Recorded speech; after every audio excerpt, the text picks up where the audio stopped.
कधी कधी पैशांच्या बाबतीत आपण थोडे गोंधळलेले असतो नाही, अगदी अपराधी असल्यासारखं वाटतं कधी कधी. हो होतं असं. जसं कॉलेज संपल्यावर नकळत वजन वाढतं आणि आपण त्याकडे लक्ष देत नाही, तसंच काहीसं आर्थिक बाबतीत होतं. बरोबर. म्हणजे लहानसहान खर्चावर चर्चा करतो, पण मोठ्या निर्णयांबद्दल बोलायला कचरतो. आज आपण यातून बाहेर कसं पडायचं यावर जरा सविस्तर बोलूया. नक्कीच.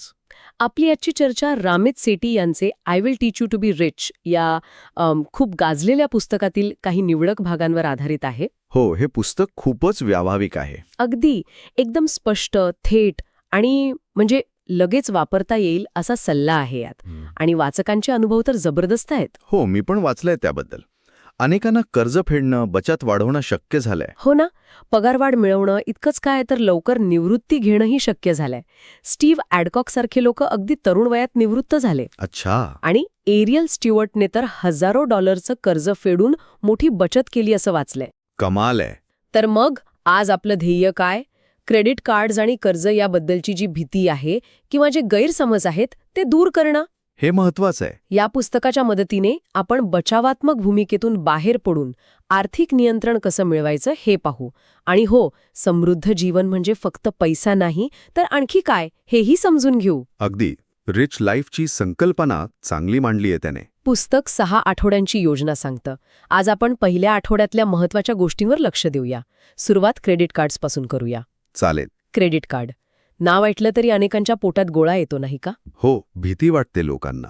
वाढणारी बिलं, छुपे चार्जेस, कर्जाचा डोंगर, बातम्यांमध्ये सतत नकारात्मक आकडेवारी दिसते. हो, हेडलाईन्स असतात तशा. पण गंमत म्हणजे हे पुस्तक एका वेगळ्या दृष्टिकोनातून याकडे पाहायला शिकवतं. लेखक म्हणतो क्रेडिट कार्ड शत्रू नाहीत, जर हुशारीनं वापरली तर. बरोबर, हुशारीने वापरली तर ती तुमची मित्र ठरू शकतात. विचार करा, काही काळासाठी विनाव्याज पैसे वापरायला मिळतात. हो, तो ग्रेस पिरियड असतो. खर्चाचा हिशोब आपोआप राहतो, खरेदीवर अतिरिक्त वॉरंटी किंवा विमा मिळतो आणि रिवॉर्ड्समधनं हजारो रुपये वाचतात. अगदी. ही मानसिकता महत्वाची आहे. कार्डांना घाबरण्याऐवजी त्यांना आपल्या फायद्यासाठी कसं वापरायचं हे शिकायला हवं. बरोबर. आणि इथेच क्रेडिट रिपोर्ट आणि क्रेडिट स्कोअर, ज्याला FICO स्कोअर म्हणतात, ते महत्वाचे ठरतात. हा, काय फरक आहे नक्की या दोन्हींमध्ये? हे बघ, रिपोर्ट म्हणजे तुमच्या आर्थिक व्यवहारांची कुंडलीच आहे जणू. सगळा इतिहास असतो त्यात. आणि स्कोअर म्हणजे 300 ते 850 मधला एक आकडा, जो तुमची पत ठरवतो.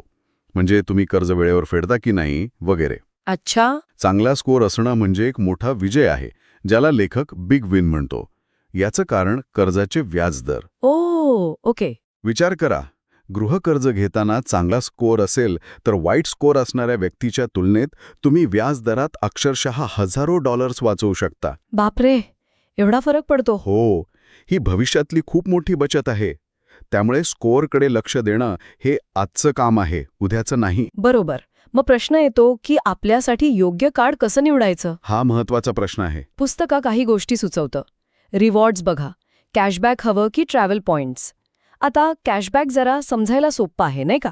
थेट पैसे खात्यात येतात. हो, ते सोपं वाटतं, पण ट्रॅव्हल पॉइंट्समधून जास्त फायदा मिळवता येतो.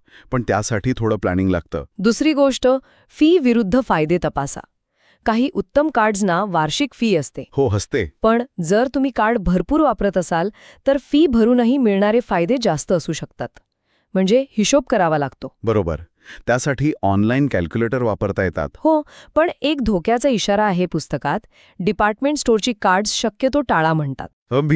त्यांचे व्याजदर प्रचंड असतात आणि फायदे मर्यादित. खरंय. आणि ऑनलाईन कार्ड शोधताना एक गोष्ट लक्षात ठेवा. अनेक वेबसाईट्स विशिष्ट कार्ड्सना प्रमोट करण्यासाठी कंपन्यांकडून पैसे घेतात, ज्याला ॲफिलिएट लिंक्स म्हणतात. अच्छा, म्हणजे त्या नेहमी निष्पक्ष सल्ला देतीलच असं नाही? बरोबर. त्यामुळे सर्वोत्तम कार्ड शोधायला थोडं अधिक संशोधन करावं लागतं. लेखकाला स्वतःसाठी एक उत्तम कार्ड एका ऑनलाईन फोरममध्ये कुठेतरी लपलेलं सापडलं होतं असं त्यांनी लिहिलंय. काय सांगता? मग किती कार्ड्स असावेत? जास्त नकोत ना? नाही, साधारण 2 ते 3 चांगली कार्ड्स पुरेशी आहेत. जास्त कार्ड्स म्हणजे जास्त व्यवस्थापन. बरोबर. लेखकाने त्याच्या एका रिवॉर्ड्स ऑप्टिमाइज करणाऱ्या मित्राचा, क्रिस हचिन्सचा, एक गमतीशीर किस्सा सांगितलाय. तो टॉवेलवाला. आठवलं मला. तो इतका काटेकोर की हॉटेलमध्ये हाऊसकीपिंग नाकारून मिळणारे पॉइंट्स वाचवण्यासाठी टॉवेल आदला बदलून वापरतो. कमाल आहे. मुद्दा हा आहे की विचारपूर्वक निवड आणि वापर महत्वाचा आहे. उगाच कार्ड्स गोळा करण्यात अर्थ नाही. अगदी. कार्ड निवडल्यावर त्याचा प्रभावी वापर करण्यासाठी पुस्तकात काही महत्त्वाच्या रणनीती सांगितल्या आहेत. यातून तुम्ही पैशांच्या बाबतीत प्रतिक्रिया देण्याऐवजी नियंत्रण मिळवता. सांगा बघू. सर्वात पहिली आणि अत्यंत महत्त्वाची गोष्ट, बिल नेहमी वेळेवर भरा. तुमच्या क्रेडिट स्कोअरवर याचा तब्बल 35% परिणाम होतो. 35%? खूपच जास्त आहे हे. हो, त्यामुळे वेळेवर पेमेंट करणं हा तुमचा स्कोअर सुधारण्याचा सर्वात सोपा मार्ग आहे. सर्वोत्तम उपाय, ऑटोपे सेट करा, म्हणजे विसरण्याचा प्रश्नच नाही. बरोबर. समजा कधीतरी पेमेंट चुकलं तर काय? स्कोअर घसरतो, व्याजदर वाढतो, दंड लागतो. पण घाबरू नका. काय करायचं मग? लगेच कंपनीला फोन करा. जर तुम्ही सहसा वेळेवर बिल भरणारे ग्राहक असाल तर ते अनेकदा लेट फी माफ करतात. पुस्तका यासाठी काय बोलायचं म्हणजे एक स्क्रिप्टच दिली आहे. अच्छा. आहेत ना. जसं की तुमच्या कार्डला वार्षिक फी असेल तर ती माफ करण्यासाठी कंपनीला फोन करून विचारायला काय हरकत आहे? अनेकदा ते तयार होतात. खरंच लोक विचारत नाहीत बहुतेक. नाही विचारत. तसंच तुमचा APR म्हणजे व्याजदर कमी करण्यासाठी वाटाघाटी करा. पण जर मी बिल पूर्ण भरत असेन तर APRचा काय संबंध? बरोबर आहे. जरी तुम्ही बिल पूर्ण भरत असाल आणि व्याज लागत नसेल तरीही कमी APR असणं कधीही चांगलंच. भविष्यात कधी गरज पडली तर. आणि हा एक सोपा विजय आहे. पुन्हा पुस्तक यासाठी संवाद कसा साधायचा हे सुचवतं. वा, म्हणजे सक्रिय राहून फायदा करून घेता येतो. अगदी. पुढची रणनीती आहे तुमच्या क्रेडिट इतिहासाशी संबंधित. तुमची मुख्य क्रेडिट कार्ड्स, विशेषतः जी जुनी आहेत, ती दीर्घकाळ वापरा आणि सक्रिय ठेवा. का बरं? तुमच्या क्रेडिट इतिहासाच्या लांबीला स्कोअरमध्ये 15% महत्त्व आहे.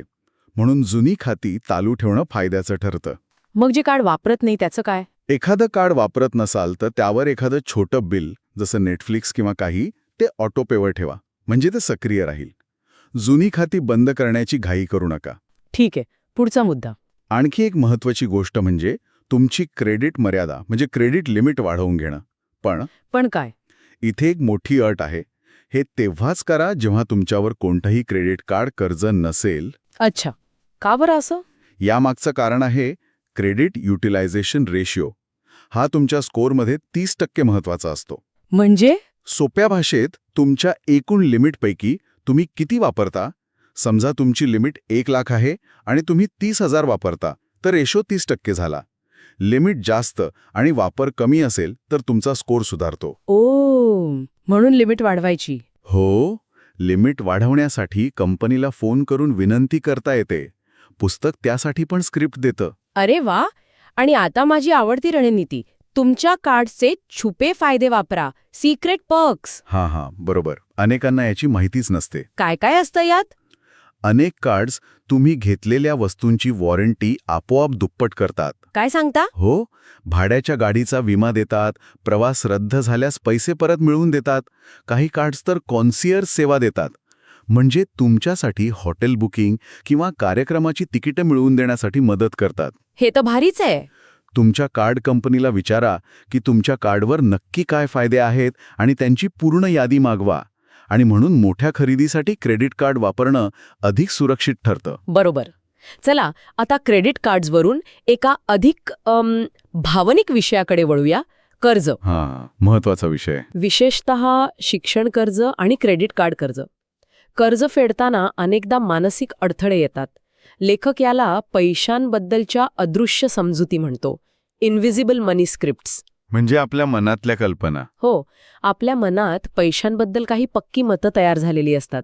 उदाहरणार्थ, अरे सगळ्यांवरच कर्ज असतं, यात काय नवीन? किंवा मी काय करू, ह्या कंपन्याच लोकांना लुभाडतात. बरोबर. किंवा मला नक्की माहीतच नाहीये माझ्यावर किती कर्ज आहे. गंमत म्हणजे एका सर्वेक्षणानुसार अनेक लोक आपल्या कर्जाबद्दल उघडपणे बोलायला कचरतात किंवा त्यांना नक्की आकडाच माहीत नसतो. हो, हे होतं. लोक टाळतात हा विषय. इथे लेखक बळी मानसिकतेवर, विक्टिम कल्चर वर टीका करतो. म्हणजे परिस्थितीला किंवा इतरांना दोष देत बसण्याऐवजी आपण स्वतः काय करू शकतो यावर लक्ष केंद्रित करायला हवं. अगदी. मी काहीच करू शकत नाही या भूमिकेतून बाहेर पडून नियंत्रणाची सूत्र हातात घेणं गरजेचं आहे. तक्रार करण्याऐवजी कृती. बरोबर. आधी शिक्षण कर्जाबद्दल बोलूया. हे एक ओझं वाटू शकतं. पण काळात फायद्याची ठरते. सरासरी पदवीधर व्यक्ती हायस्कूल शिक्षण घेतलेले व्यक्तीपेक्षा आयुष्यात खूप जास्त कमवते. त्यामुळे याकडे फक्त नकारात्मक दृष्टीने पाहू नका. महत्वाचं आहे ते फेडण्याची योजना आखणं. हो, पुस्तकात एक छान उदाहरण आहे. एका व्यक्तीवर $30,000चं कर्ज होतं. ठरलेल्या हप्त्यांप्रमाणे फेडलं असतं तर त्याला $11,000पेक्षा जास्त व्याज लागलं असतं आणि 10 वर्ष लागली असती. बापरे. पण त्याने ठरवलं दरमहा फक्त $100 जास्त भरायचे. यामुळे काय झालं? त्याचं कर्ज फक्त 7 वर्षांपेक्षा थोड्या जास्त काळात फिटलं. आणि व्याजही हजारो डॉलर्सनी कमी लागलं. छोटा बदल, पण परिणाम मोठा. खरंय. तुमच्या कर्ज देणाऱ्या संस्थेशी बोला. विचारा की जास्त रक्कम भरल्यास काय होईल, किंवा हप्त्याची रक्कम किंवा मुदत बदलता येईल का? पर्याय उपलब्ध असतात. आणि क्रेडिट कार्ड कर्ज हा तर एक छुपा सापळा असतो असं म्हणतात. असतोच. किमान पेमेंट धरण्याच्या नादात आपण वर्षानुवर्षे कर्जाच्या चक्रात अडकून राहतो. पुस्तकात डम डॅन विरुद्ध स्मार्ट सॅलीचं उदाहरण आहे. ते खूप बोलकं आहे. हो, तेच. दोघांवर सारखंच $5,000चं कर्ज आहे, सारख्याच व्याजदरानं. डॅन फक्त मिनिमम पेमेंट भरतो. मग काय होतं? त्याला ते कर्ज फेडायला 25 वर्षांपेक्षा जास्त लागतात आणि तो मूळ कर्जापेक्षा कितीतरी जास्त रक्कम व्याज म्हणून भरतो. अक्षरशः फसतो तो. अरे देवा. आणि स्मार्ट सॅली? स्मार्ट सॅली ठरवते की ती दर महिन्याला किमान $100 भरेल. तिचं कर्ज 6.5 वर्षात फिटतं आणि व्याजही खूप कमी लागतं. आणि अजून जास्त भरलं तर? जर तिनं अजून थोडी जास्त रक्कम भरली, समजा $200, तर कर्ज 2.5 वर्षात फिटतं आणि व्याज अगदीच नगण्य होतं. म्हणजे किती फरक आहे? यातून काय दिसतं? जास्त रक्कम भरणे किती महत्वाचं आहे. आपलं ध्येय काय असायला हवं? क्रेडिट कार्ड कंपन्यांसाठी डेडबीट ग्राहक बनणं. डेडबीट म्हणजे असे ग्राहक जे बिल वेळेवर पूर्ण भरतात आणि कंपन्यांना व्याज किंवा फीमधून काहीच कमवू देत नाहीत. हा, हे छान आहे. तर मग या कर्जाच्या चक्रव्यूहातून बाहेर कसं पडायचं? पुस्तकात एक स्पष्ट 5 पायऱ्यांची योजना दिली आहे. हो, ती समजून घेऊया. पायरी 1, तुमच्यावर एकूण कर्ज किती आहे हे अगदी प्रामाणिकपणे शोधा. म्हणजे लपवाछपवी न करता. अजिबात नाही. अनेकदा आपल्याला नक्की आकडा माहीत नसतो. तुमची सगळी कार्ड्स, कर्ज यांची यादी करा. रक्कम आणि व्याजदर APR लिहा. सत्य स्वीकारणं ही पहिली पायरी आहे. ठीक आहे. दुसरी पायरी? पायरी 2, कोणतं कर्ज आधी फेडायचं ही ठरवा. 2 मुख्य पद्धती आहेत. एक म्हणजे ज्या कर्जाचा व्याजदर APR सर्वात जास्त आहे ते आधी फेडा. गणितीयदृष्ट्या हे जास्त फायद्याचं आहे. आणि दुसरी? दुसरी पद्धत आहे स्नोबॉल मेथड. यात तुम्ही सर्वात कमी रकमेचं कर्ज आधी फेडता, व्याजदर कितीही असो. हे संपल्यावर जो हप्ता वाचतो तो पुढच्या कमी रकमेच्या कर्जाकडे वळवता. याचा काय फायदा? यामुळे मानसिक बळ मिळतं, एक कर्ज संपल्याचा आनंद मिळतो आणि हुरूप येतो. मग कोणती पद्धत चांगली? कोणतीही चालेल. लेखक म्हणतो जास्त विचार करू नका, कोणती तरी एक निवडा आणि कामाला लागा. 85% योग्य असलं तरी चालेल, पण सुरुवात करा. बरोबर. तिसरी पायरी? पायरी 3, तुमचा APR कमी करण्यासाठी वाटाघाटी करा. आपण याबद्दल आधी बोललोच आहोत. कंपन्यांना फोन करा, तुमची परिस्थिती सांगा आणि कमी व्याजदराची मागणी करा. परत तेच. हो, कारण हे खूप महत्वाचं आहे. अनेक वाचक सांगतात की यामुळे त्यांचे व्याजदर लक्षणीयरित्या कमी झाले आहेत. प्रत्येक टक्का वाचलेला महत्वाचा आहे. नक्कीच. पायरी 4? पायरी 4, कर्ज फेडण्यासाठी पैसे कुठून येतील याचा मार्ग शोधा. हा मोठा प्रश्न आहे. बरोबर. इथे लेखक काही गोष्टी टाळायला सांगतो, जसं की बॅलन्स ट्रान्सफर. हे तात्पुरतं सोपं वाटतं, पण मूळ सवय बदलत नाही. आणि रिटायरमेंट फंडातून पैसे काढणं? तेही नको. किंवा घरावरील कर्ज घेणं. त्याऐवजी 2 गोष्टींवर लक्ष केंद्रित करा. खर्च कमी करणं आणि उत्पन्न वाढवणं. खर्च कसा कमी करायचा? खर्च कमी करण्यासाठी पुस्तकात जाणीवपूर्वक खर्चाची योजना आहे. म्हणजे कुठे खर्च करायचा आणि कुठे नाही हे ठरवणं. ऑटोमेशनचा वापर करून बचत आणि कर्जफेडीची रक्कम आपोआप बाजूला काढा. याला वेळ लागेल ना? हो, याला वेळ लागतो, संयम लागतो, पण हा शाश्वत मार्ग आहे. आणि शेवटची 5वी पायरी? पायरी 5, सगळ्यात महत्वाचं, आजच सुरुवात करा. परिपूर्ण योजनेची वाट पाहत बसू नका. अगदी. आजच एक लहान पाऊल उचला. मग ते कर्जाची यादी करणं असो, कंपनीला फोन करणं असो, किंवा तुमच्या खर्चाचा आढावा घेणं असो. कृती महत्वाची आहे. छान. म्हणजे थोडक्यात काय तर क्रेडिट कार्ड्सना घाबरण्याऐवजी नियंत्रणात आणणं आणि कर्जाचा योजनाबद्ध सामना करणं शक्य आहे. अगदी. आजच्या चर्चेतून महत्वाचे मुद्दे काय निघाले? क्रेडिट कार्ड्स ही हुशारीने वापरल्यास उपयुक्त साधनं आहेत. क्रेडिट स्कोअर सुधारणं हा एक मोठा आर्थिक विजय आहे. बरोबर. फी माफ करणं, व्याजदर कमी करणं, छुपे फायदे वापरणं यातून आपण नियंत्रकाची भूमिका घेऊ शकतो. आणि कर्ज, त्यासाठी स्पष्ट योजना आणि मानसिक तयारी लागते. ती 5 पायऱ्यांची योजना एक उत्तम सुरुवात आहे.